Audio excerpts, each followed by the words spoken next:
제12장.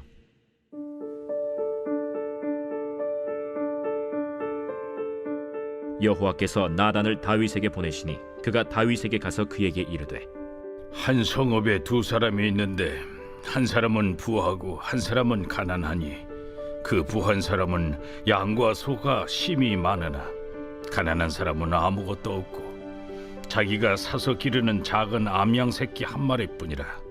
그 암양 새끼는 그와 그의 자식과 함께 자라며 그가 먹는 것을 먹으며 그의 잔으로 마시며 그의 품에 누움으로 그에게는 딸처럼 되었거늘 어떤 행인이 그 부자에게 오매 부자가 자기에게 온 행인을 위하여 자기의 양과 소를 아껴 잡지 아니하고 가난한 사람의 양 새끼를 빼앗아다가 자기에게 온 사람을 위하여 잡았나이다. 다윗이 그 사람으로 말미암아 노하여 나단에게 이르되, 여호와의 살아계심을 두고 맹세하노니 이 일을 행한 그 사람은 마땅히 죽을 자라. 그가 불쌍히 여기지 아니하고 이런 일을 행하였으니 그 양새끼를 4배나 갚아주어야 하리라. 나단이 다윗에게 이르되, 당신이 그 사람이라. 이스라엘의 하나님 여호와께서 이와 같이 이르시기를, 내가 너를 이스라엘 왕으로 기름 붓기 위하여 너를 사울의 손에서 구원하고 내 주인의 집을 내게 주고 내 주인의 아내들을 네 품에 두고 이스라엘과 유다 족속을 내게 맡겼느니라. 만일 그것이 부족하였을 것 같으면 내가 네게 이것저것을 더 주었으리라. 그러한데 어찌하여 내가 여호와의 말씀을 업신여기고 나보기에 악을 행하였느냐? 내가 칼로 햇사람 우리아를 치되 암몬 자손의 칼로 죽이고 그의 아내를 빼앗아 내 아내로 삼았도다.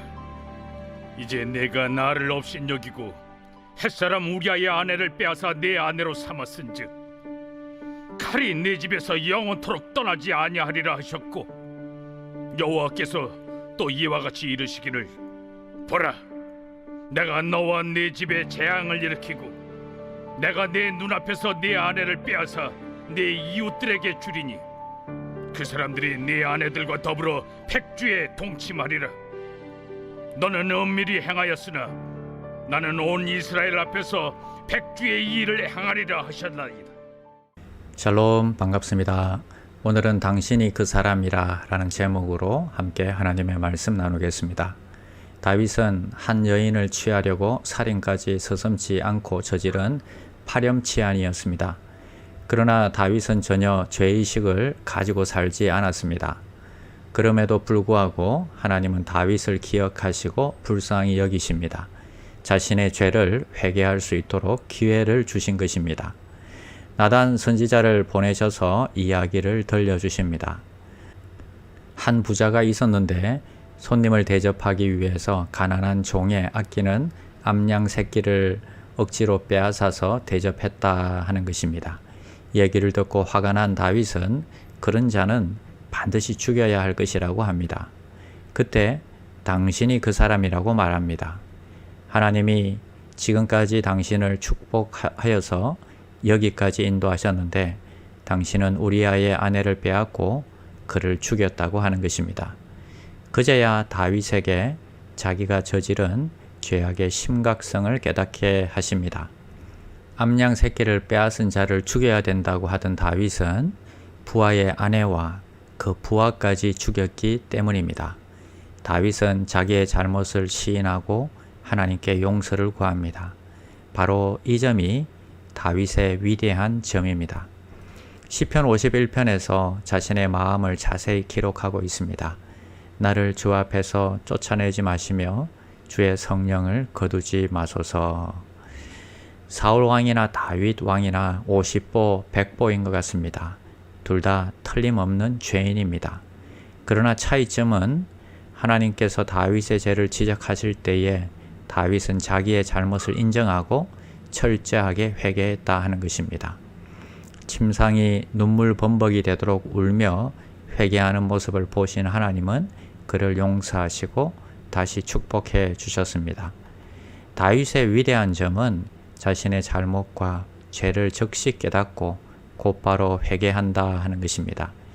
이 사실이 사울과는 근본적으로 다른 점입니다. 다른 사람에게 책임 전가를 하는 것이 아니라 모든 것이 하나님 앞에 자신의 잘못이라고 솔직히 고백하고 하나님의 긍휼과 은혜를 구하는 다윗의 모습을 우리는 봅니다. 오늘날도 마찬가지입니다. 우리도 실수하고 죄를 범하게 됩니다. 그때 당신이 그 사람이라 하는 지적에 대해서 우리는 두 가지 반응을 보일 수 있습니다. 그 음성을 하나님의 음성으로 받아들이든지 아니면 아예 무시하고 살든지 할 수 있습니다. 사울처럼 자신의 잘못을 인정하지 않고 자기 고집대로 살아가든지 아니면 다윗처럼 자신의 잘못을 깨닫고 회개하며 하나님께 용서를 구하는 모습으로 살아가든지 선택은 우리가 하는 것입니다. 우리도 마찬가지인 것 같습니다. 오늘 이 시간 먼저 도우시는 성령님께 우리도 마찬가지입니다. 오늘 이 시간 성령님께서 우리의 죄와 허물을 기억나게 해달라고 기도하시기를 바랍니다. 그리고 당신이 바로 그 사람이라 하시는 지적이 있을 때에 우리의 마음을 찢으며 하나님 앞에 회개하며 나가는 귀한 종들이 되시기를 바랍니다. 하나님은 그분을 찾는 자들을 결코 물리치거나 멀리하지 않으십니다. 날마다 하나님께 더 가까이 나가시는 귀한 종들이 되시기를 기도합니다. 기도하겠습니다. 사울이나 다윗이나 또 저희도 똑같은 죄인입니다. 내 죄를 해결하기 위해서 십자가를 지신 예수님의 사랑을 믿게 하여 주시옵소서. 날마다 주님을 바라보며 더 가까이 나가게 하여 주시옵소서. 예수님의 이름으로 기도드립니다. 아멘. 1. 오심 기도. 하루 5번 마음을 다해 드리는 기도. 나는 죽었습니다. 제가 주인이 아니고 예수님이 저의 주인이십니다. 예수님은 십자가에서 죽으시고 부활하셨습니다. 부활하신 예수님을 가슴으로 만나서 따라가며 간증합니다. 사랑하는 가족과 함께 영광스러운 승리를 노래합니다.